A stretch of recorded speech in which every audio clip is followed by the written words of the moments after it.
Students, I would like to welcome you all to today's social science video lesson.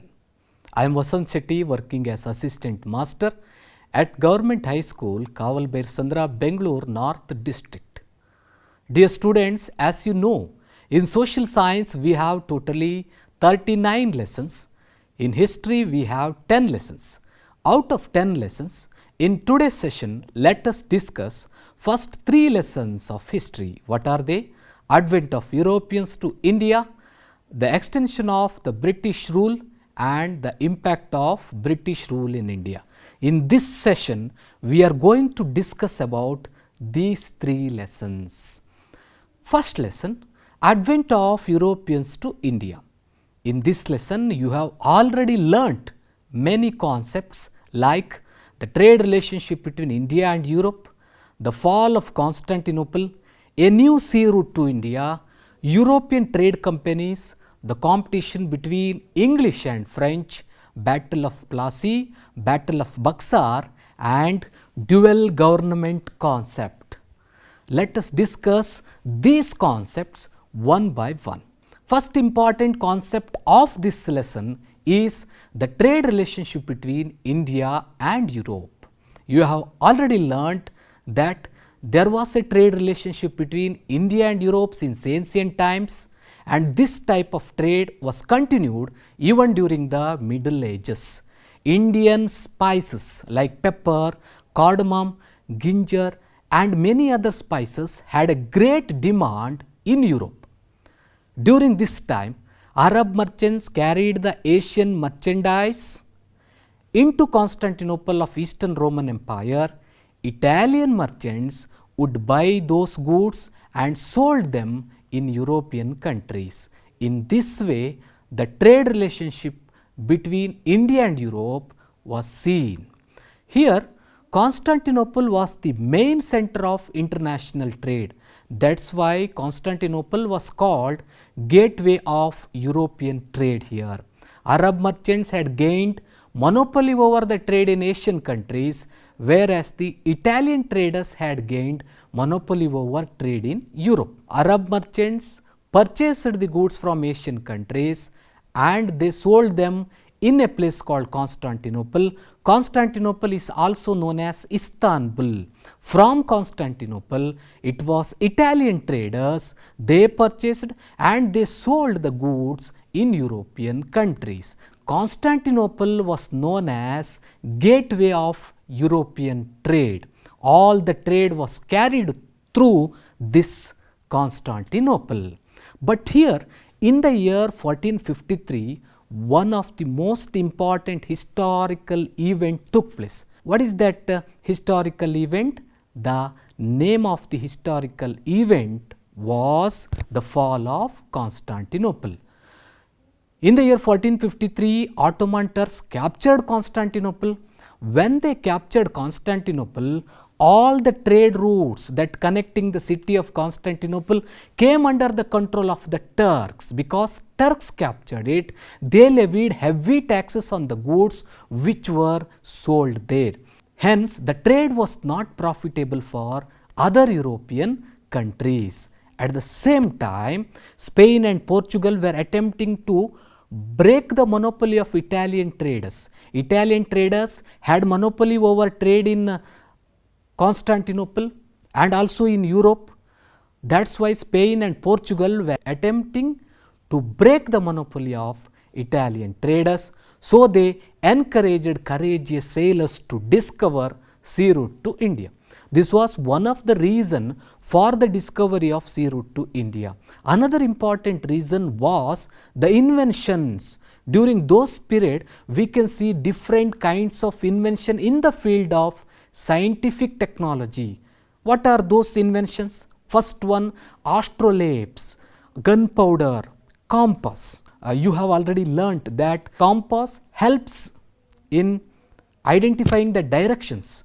Astrolabe is an instrument to measure the altitude of sun, stars or other heavenly bodies, and gunpowder helped in pistol or guns or other explosive weapons.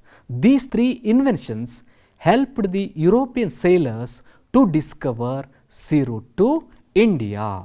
With the help of this kind of encouragement from the rulers of Portugal and Spain, and with the help of scientific technology, many sailors tried to discover sea route to India, but they failed.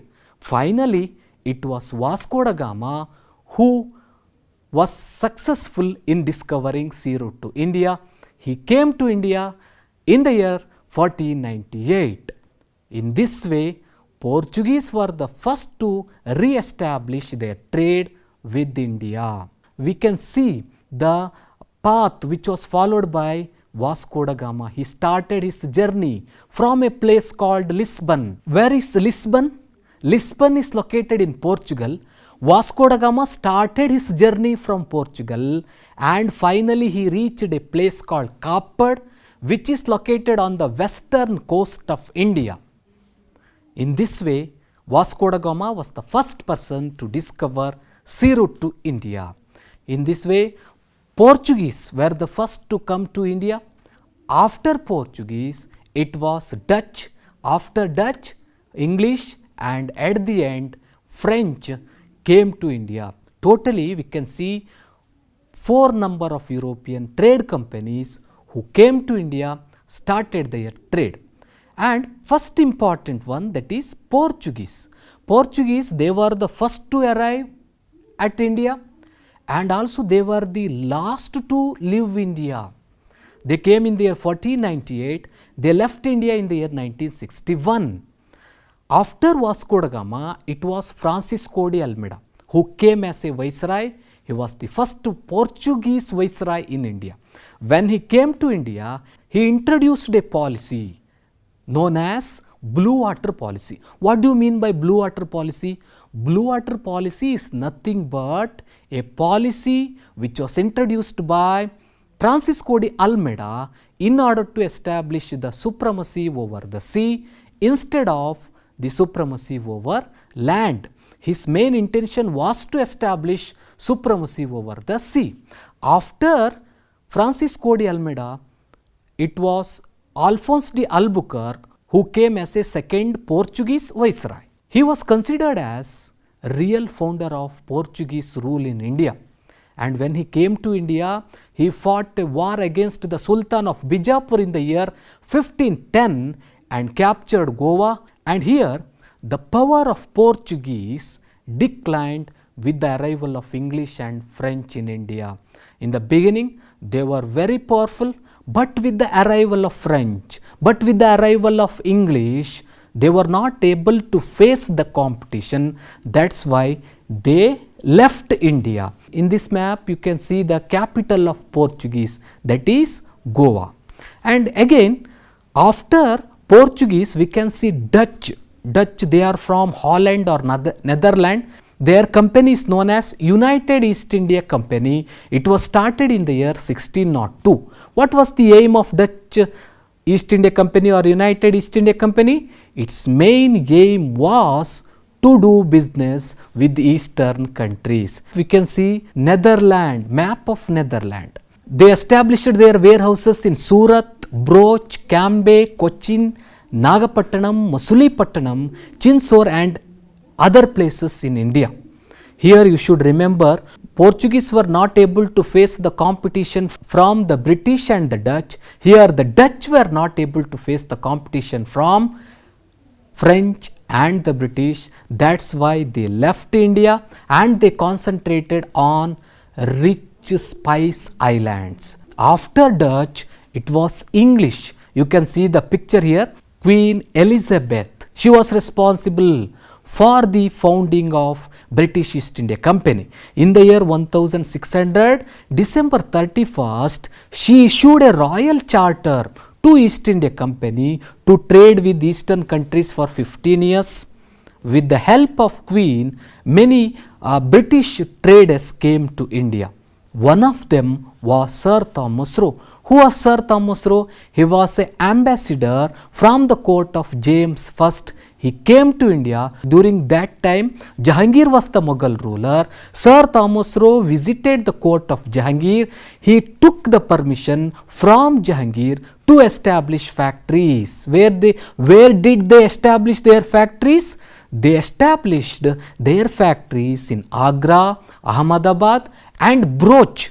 Apart from this, by 17th century, the English had established Bombay, Madras and Calcutta as the centers of their presidencies. In this map you are seeing here Mumbai, Madras and this one, that is Calcutta.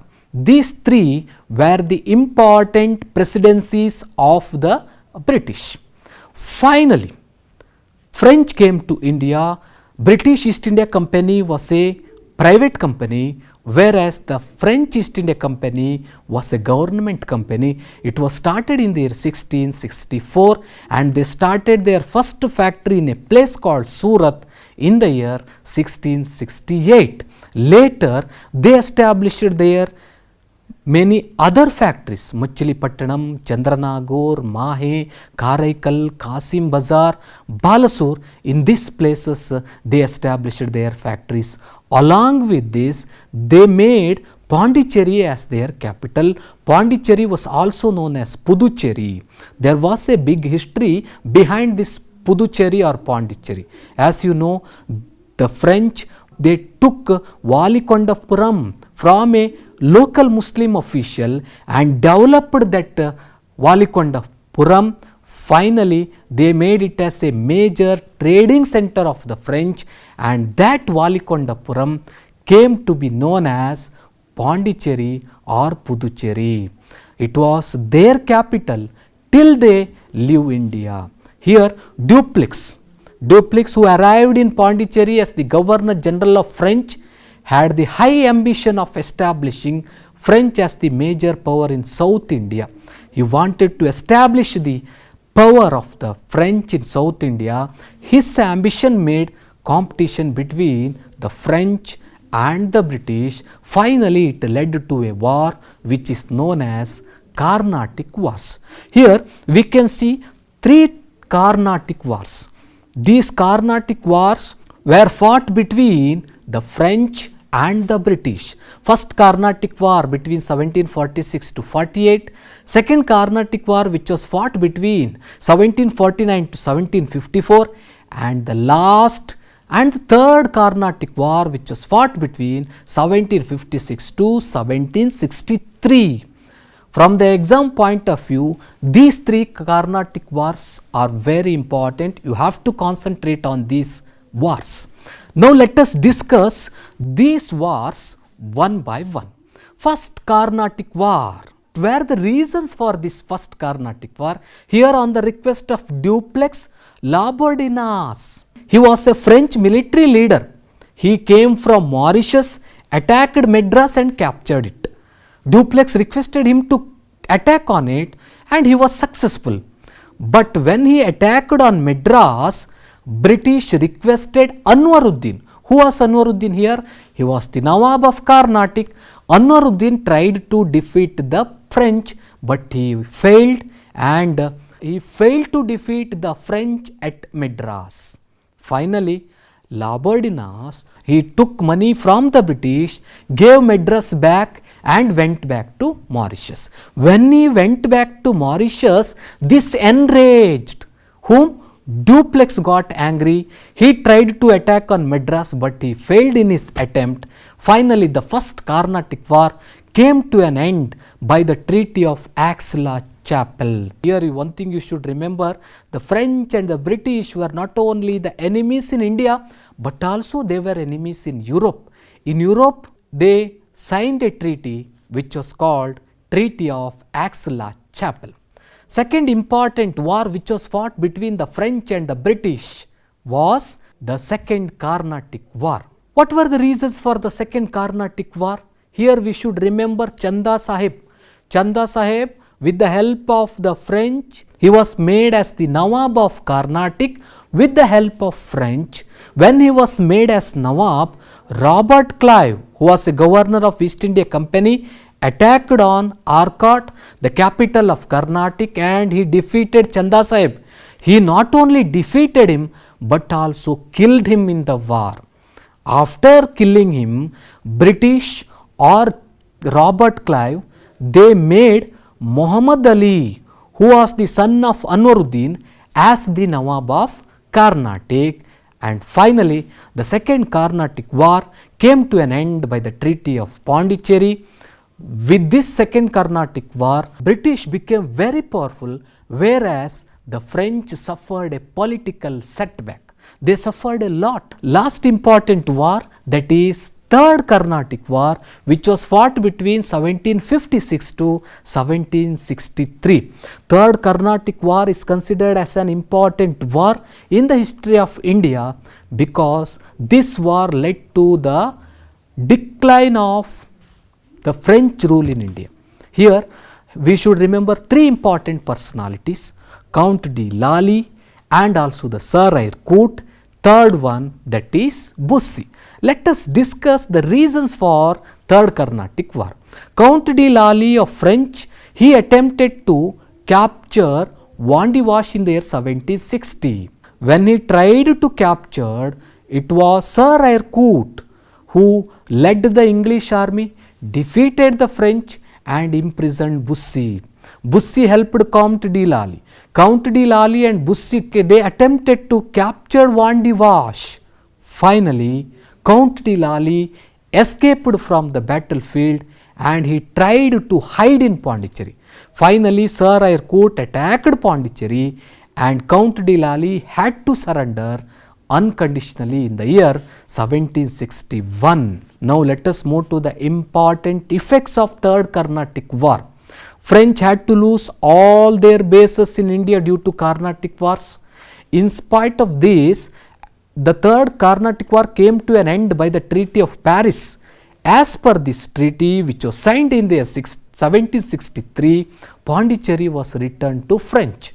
With these developments, French lost their importance in India and British became very powerful in India. Another important concept of first lesson is Battle of Plassey. When it was fought, the Battle of Plassey was fought in the year 1757. Between whom it was fought? It was fought between Siraj-ud-Dowlah and the British. Who was Siraj-ud-Dowlah? Siraj-ud-Dowlah was the grandson of Ali-Vardi Khan. Who was Ali-Vardi Khan? Ali-Vardi Khan was the Nawab of Bengal. Ali-Vardi Khan died in the year 1756. After his death, his grandson Siraj-ud-Dowlah came to the throne, and when he came to the throne, there was a battle between him and the British. Now, let us see what were the reasons for the Battle of Plassey. Here we can see there are three important reasons for the Battle of Plassey: misuse of dastaks, mending of the fort without permission, black room tragedy. Now, we shall discuss these three reasons one by one. First important reason, misuse of dastaks. See here, Siraj-ud-Dowlah, he was the Nawab of Bengal, and during the period of Siraj-ud-Dowlah, dastaks were misused by the British. Dastak here, dastak means free trade passes which were given to the British, but they misused it. When they misused it, the Nawab of Bengal, that is Siraj-ud-Dowlah, faced a huge loss. When he faced a huge loss, he opposed the misuse of dastaks. Second important one, mending of the fort without permission. British tried to mend the fort without the permission of Nawab here. Here which port? The port was located in Calcutta. It was known as Fort William because they repaired the fort. Here the British repaired the fort of Calcutta and they kept cannons in them. This further angered Siraj-ud-Dowlah and he ordered the removal of cannons from the court. The British refused to do this, angering the Nawab further. In this way, there was an enmity between the British and Siraj-ud-Dowlah. Last important reason, that is Black Room tragedy. He ordered the British to remove the cannon from the fort. When they refused it, He got angry, that's why he attacked on the Fort William, captured nearly 146 Englishmen in a small room in the fort, whereas 123 Englishmen died, and this incident was known as Black Room Tragedy. In this way, all these three reasons, especially due to the Black Room Tragedy, it was Robert Clive who got angry and attacked on Siraj-ud-Dowla. Here we can see this is Robert Clive and this is Siraj-ud-Dowla. In this battle, Siraj-ud-Dowla was defeated and he was killed. Now let us discuss what were the effects of Battle of Plassey. In exam you may expect this question. Explain the effects of Battle of Plassey. Then you have to write these points. First one, this war brought out the immorality, lack of unity among the Indians and the greed of Indian businessmen. Many Indians, they did not support Siraj-ud-Dowla, they supported the British. That's why it showed lack of unity among the Indians. Second important effect, that was Mir Jafar became the Nawab of Bengal. Mir Jafar helped the British during the Battle of Plassey. That's why he was made as the Nawab of Bengal. And also the company got exclusive rights to do business in Bengal. Mir Jafar had to pay rupees 17 crores and 70 lakhs to the British as a relief to Siraj-ud-Dowla's attack on the Fort William. Now let us move to another important battle which was fought between the British and Indian rulers, was the Battle of Buxar. Here, after the Battle of Plassey, Mir Jafar became the Nawab of Bengal and he became the puppet in the hands of British. He fulfilled all the demands of the British. See here, Mir Jafar. But slowly he did not want to be loyal to the British. He wanted to expand his powers. When he wanted to expand his powers, British dethroned Mir Jafar and made Mir Qasim as the Nawab of Bengal. In this way, Mir Qasim became the Nawab of Bengal. Who was Mir Qasim? Mir Qasim was the nephew of Mir Jafar.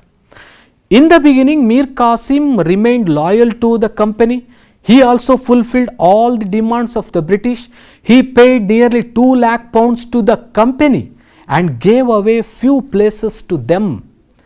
But shortly, he declared himself as an independent king, and also he stopped the misuse of dastaks. Dastaks were misused those periods. That's why Nawab faced huge loss. Mir Qasim declared that business is duty free in Bengal. He made all trade, all business as free. When he made the trade or the business as free, all the Indians competed against the British. So, British trade suffered a lot. That's why again they removed Mir Qasim from the throne.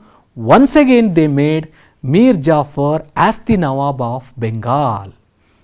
When Mir Qasim was dethroned from the post of Nawab, he made an agreement with Mughal ruler Shah Alam II and Nawab of Oudh, who was known as Shuja-ud-Dowla. Here, three rulers, they attacked on the British. In this way, Battle of Buxar started in the year 1764. Battle of Buxar was fought between the British and Mir Qasim, Shuja-ud-Dowla, Shah Alam II. Here, in this battle, combined forces of these three were defeated by a British officer known as Hector Munro. He was popularly known as the hero of Buxar because he defeated them in the 1764. Mir Qasim ran away from the battlefield. Then who were captured here? Shuja-ud-Dowla, Shah Alam II. They surrendered to the British. Now let us move to the impacts or the outcomes of the Battle of Buxar. Shah Alam II accorded the Diwani rights over Bengal to the British. What do you mean by Diwani right? The right to collect the taxes is known as Diwani right. Shah Alam II gave away all the rights over Bengal to the British for an annual fee of rupees 26 lakhs. Third important outcome was the Nawab of Oudh had to give away a fine of rupees 50 lakh for waging a war against the company. With the death of Mir Jafar, the company paid pension to his son and took over the entire administration of Bengal. In this way, after defeating the French, after defeating Siraj-ud-Dowla, Britishers were able to establish their control over Bengal, Bihar and Orissa. Robert Clive came to India in the 1765 as a governor. When he came to India, he introduced a concept that is known as dual government concept. What do you mean by dual government concept? The name itself says it is a kind of two government. One the British, another one the Nawab. The British had the right to collect land taxes, whereas the Nawab had the power over administrative issues like justice and others. In first lesson, we must give importance to all these points. Dear students, now let us move to lesson number 2, that is the extension of the British rule. In this lesson, you have already learnt 4 important concepts: Anglo-Maratha wars, the subsidiary alliance system, Anglo-Sikh wars and the doctrine of lapse. Let us discuss these 4 concepts one by one. First important one, Anglo-Maratha war. How many Anglo-Maratha wars were fought? There were 3 Anglo-Maratha wars. First Anglo-Maratha war, which was fought between 1775 to 1782. Second Anglo-Maratha war fought between 1803 to 1805. Third Anglo-Maratha war, which was fought between 1817 to 1818. Now we shall move to first Anglo-Maratha war. What were the reasons for the first Anglo-Maratha war? The death of Maratha strong man Madhav Rao. He was a Peshwa and he was a strong man. After his death, Marathas faced a severe setback. After his death, his brother Narayan Rao came to power, but he was murdered by his uncle Raghoba or Raghunath Rao. In this picture, you can see Raghunath Rao. Raghunath Rao murdered Narayan Rao. When Raghunath Rao murdered Narayan Rao, Nana Fadnavis got angry and he made Madhav Rao II. Who was Madhav Rao II? Madhav Rao II was the son of Narayan Rao. When Madhav Rao II was made as the Peshwa, who got angry now? Raghunath Rao or Raghoba got angry. That's why when Maratha Federation brought Madhav Rao II as the Peshwa, who got upset? Raghunath Rao got upset. When he got upset, he took the support of the British. British got a chance to interfere in the internal matters of the Marathas, so they attacked on the Marathas. Finally, the first Anglo-Maratha war came to an end in the year 1782 with the treaty called Salbai Agreement. As per this Salbai Agreement, Madhav Rao II was made as the Peshwa. Now we shall move to second Anglo-Maratha war. The difference among the Maratha chieftains was the main reason for the war. Among the Marathas, we can see different kinds of chieftains. Holkar or the Scindia. An enmity broke out between Yashwant Rao of Holkar family and Daulat Rao of Scindia family along with Peshwa. You should remember in the year 1802, the army of Holkar defeated the army of Scindia and the Peshwa. The Peshwa appealed for help from the British. Lord Wellesley finally got an opportunity to interfere in the affairs of the Marathas.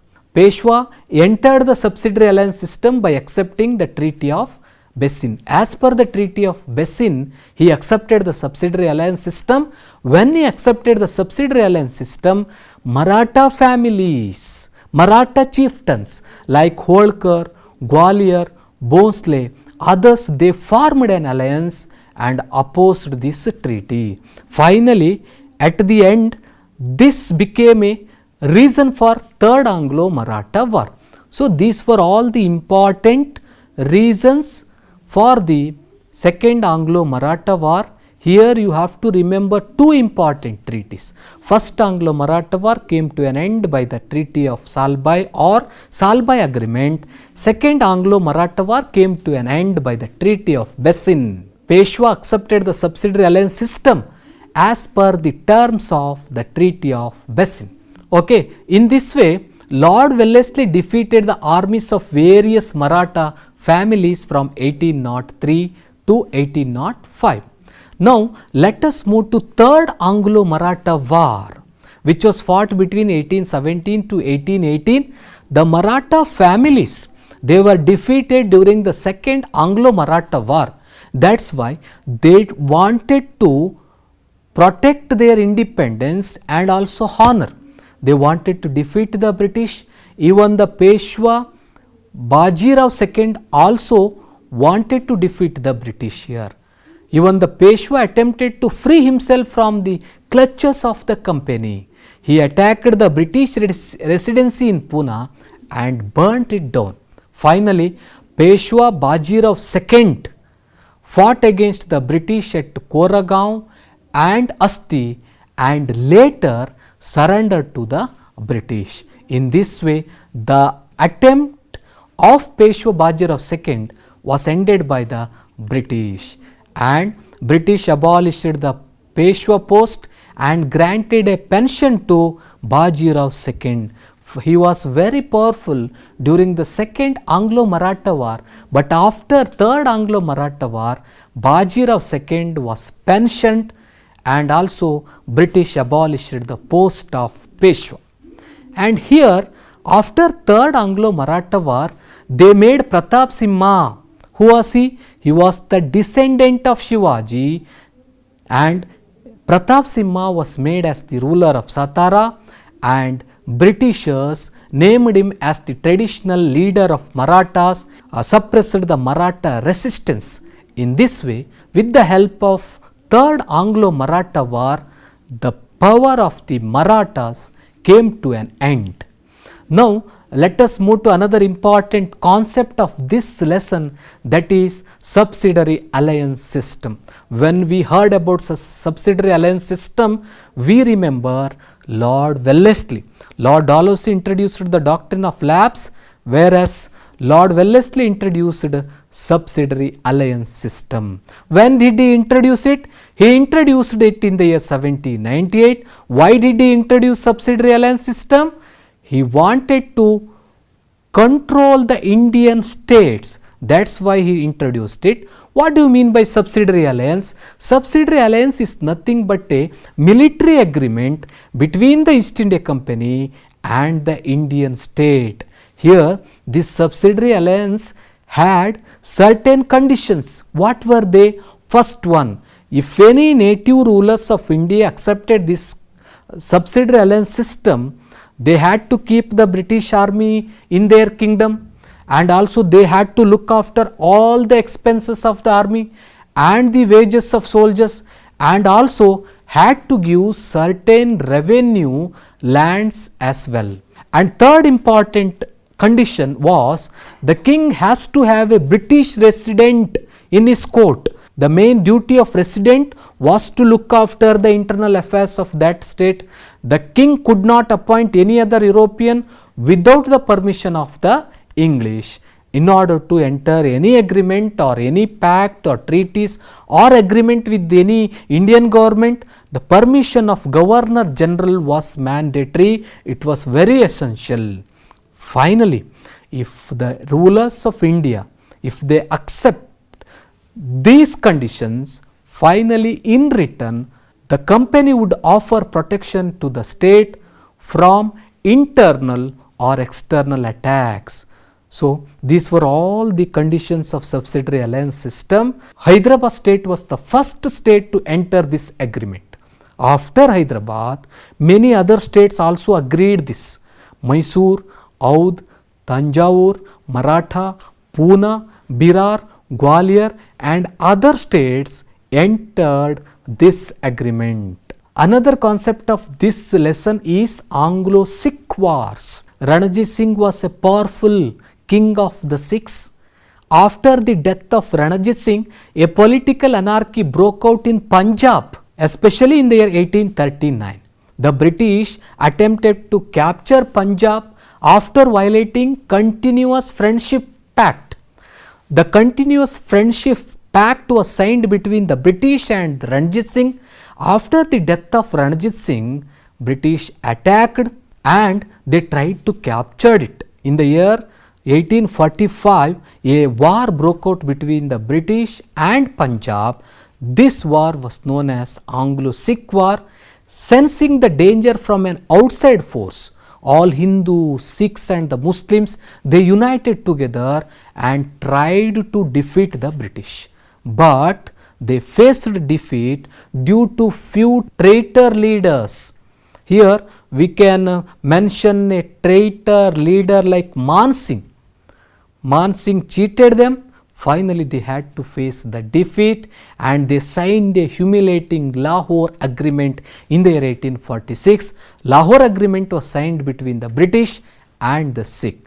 With this, British residents became the de facto ruler of Punjab. As per the Treaty of Lahore Agreement, Punjab came under the control of British and they appointed a resident to look after it. After few days, British tried to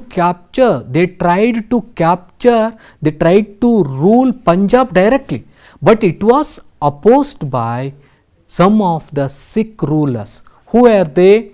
Chattari Singh Attariwala, he revolted against British in Lahore, and Moola Raj revolted against the British in Multan, but finally Lord Dalhousie successful in defeating all these revolts and he merged the state of Punjab with the British Empire. The last concept of this lesson is doctrine of lapse.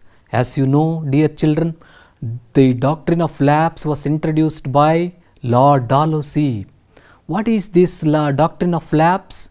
According to this policy, if any Indian ruler dies without children, their adopted children had no regal right over the throne. As per this policy, many states came under the control of the British. Here we can see Satara, Nagpur, Sambalpur, Udaipur, Jhansi. All these states came under the control of the British. Among them, Satara was the first state came under the control of the British. With the help of the doctrine of lapse, British were able to capture many Indian states. In second lesson, you have to give importance to these 4 points. Let us move to lesson number 3, that is the impact of British rule in India. We should give importance to these concepts. Now we shall move to land tax policies. There were 3 important land tax policies introduced by the British. First one, the permanent zamindar system, mahalwar system and rayatwari system. Let us discuss permanent zamindari system. It was introduced by Lord Cornwallis. He introduced permanent zamindari system in Bengal and Bihar regions. Under this system, zamindars became the owner of the land. Here Lord Cornwallis, and here he introduced it in Bengal and Bihar regions. The zamindars, they were expected to pay the agreed land taxes to the company on a set date every year. Zamindars were free to collect any amount of land taxes from the farmers, could retain the excess money collected. If the zamindars, if they were unable to collect land taxes due to floods or famine and pay the company, the ownership of the land was taken away by the company. Under the permanent zamindar system, both zamindars and the company were benefited. but the farmers were suffered a lot. That's why Charles Metcalfe said, Indian farmers born in debt, live in debt, died in debt. Now let us move to second important land reform, that is Mahalwari system. What do you mean by Mahal? Mahal means taluk. Where it was introduced? It was introduced in Uttar Pradesh, Madhya Pradesh, Punjab and Delhi. Who implemented this system? Mahalwari system was implemented by R.M. Bird and James Thomson. Mahalwari system was introduced in these places. Now we shall move to the features of Mahalwari system. The big and small zamindars were part of this system. Since the company officials fixed more land tax than the expected production from the fields, many zamindars had to lose their ownership of the lands. The farmers and agricultural laborers who were dependent on these zamindars also suffered due to this system. That's why Mahalwari system was also not profitable, it was also not useful for the farmers. Third important land reforms, that is Rayatwari system. Rayatwari system was first implemented in Baramahal region by Alexander Reed in the year 1792. Later it was implemented in Madras and Mysore region by Thomas Munro. Here you should remember two important personalities, Alexander Reed and Thomas Munro. In this map you can see Baramahal region and also Madras. In Mysore region, this Rayatwari system was introduced. Let us discuss what are the features of this system. Most of these regions had become a part of British Empire by that time. Under this system, both the farmers and the company were directly linked. Farmers were made as the owner of the land. The owner had to pay 50% of produce as land tax to the company government as per this Rayatwari system. The land tax had 30 years of tenure. The tax could be reviewed after this tenure.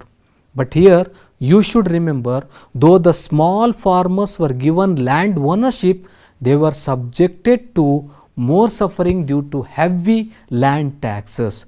The officials took strict actions to collect land taxes. That's why farmers suffered a lot even due to this Rayatwari system. Another important concept of this lesson, that is the impact. British introduced three kind of land reforms in India. What happened after the introduction of those reforms? First one, a new class of zamindars created. They exploited the farmers. Farmers who were subjected to the exploitation of the zamindars became landless slowly. They lost their lands. Land became commodity here. Loans could be raised by mortgaging the lands. Many zamindars also had to mortgage their lands in order to pay the land taxes. The agriculture sector became commercialized and had to grow raw materials needed by industries back in England. The money lenders became very strong. Now let us move to another important concept of this lesson, that is modern education system. When we come to modern education system, you can easily remember this concept with the help of these names: Warren Hastings, William Bentinck, Lord Dalhousie, Jonathan Duncan, Macaulay, Thomas Babington Macaulay, T.B. Macaulay, Calcutta, Bombay and Madras, Charles Grant, Charles Wood. You must remember these points. Now let us discuss one by one. First one, Warren Hastings. Warren Hastings facilitated the expansion of the modern education in India. In the year 1781, he started Calcutta Madrasa. Second important personality, Jonathan Duncan. What did he do? He started Sanskrit College in Banaras in the year 1792. And it was Charles Grant. For the first time, he gave importance to the universalization of British education in India. The expansion of the British education in India received a special support after the appointment of Lord William Bentinck in the year 1828 as the Governor General of India. He appointed Macaulay as the member of Governor General's Executive Council. Here, these two personalities, they were responsible for the introduction of English education or modern education in India. They introduced English education in the year 1835, Lord William Bentinck and Macaulay. Macaulay, he was also appointed as the chairman of the Committee on Education. The report on education submitted by Macaulay in the year 1835 became the base of the modern education in India. The modern education was introduced on the basis of the report given by Macaulay. And also Governor General Lord Dalhousie also contributed for the growth of modern education. How? He established universities in Calcutta, Bombay and Madras as per the suggestions of Charles Wood Commission. Now we shall move to what were the impact of British education in India. Indians could develop modernity, secularism, democratic attitudes and rationality along with nationalistic ideas. They got new ideas. Importance was given to local literature and languages. Many Indians, they started writing in local languages and also they gave importance to local literature. Many periodicals were started here. With the help of these periodicals, Indians started criticizing the administration of the British and new social and religious reformation movements were started. Rajaram Mohan Rai, Dayananda Saraswati and Atmaram Panduranga, others, they wanted to reform the society, they wanted to reform the Indian religion. And also thinkers like J.S. Mill, Rousseau, Montesquieu brought fresh thinking in the mind of educated youth of India. The freedom struggle that were taking place across the globe influenced the Indians also. And the last impact, that was Indians could understand and appreciate their rich tradition here. In today's session, we have discussed first three important chapters of history. These are all important questions from the exam point of view. What were the causes and effects of the Battle of Plassey? What were the outcome of the Battle of Buxar? What were the reasons for the Battle of Plassey? How did the doctrine of lapse support the expansion of British Empire in India? Explain the conditions of subsidiary alliance. In permanent zamindar system, the Indian farmers were born in debt, lived in debt and died in debt. How? What were the main aspects of Rayatwari system? What were the effects of British land taxes? Make a list of the effects of British education in India. What were the measures undertaken at the time of British in education system? So you have to give importance to all these questions. These questions are considered as very important from the exam point of view. Dear students, in today's class we have discussed first three lessons of history. In next class we shall discuss other three important lessons of history. I wish you all the best. Read well. Thank you.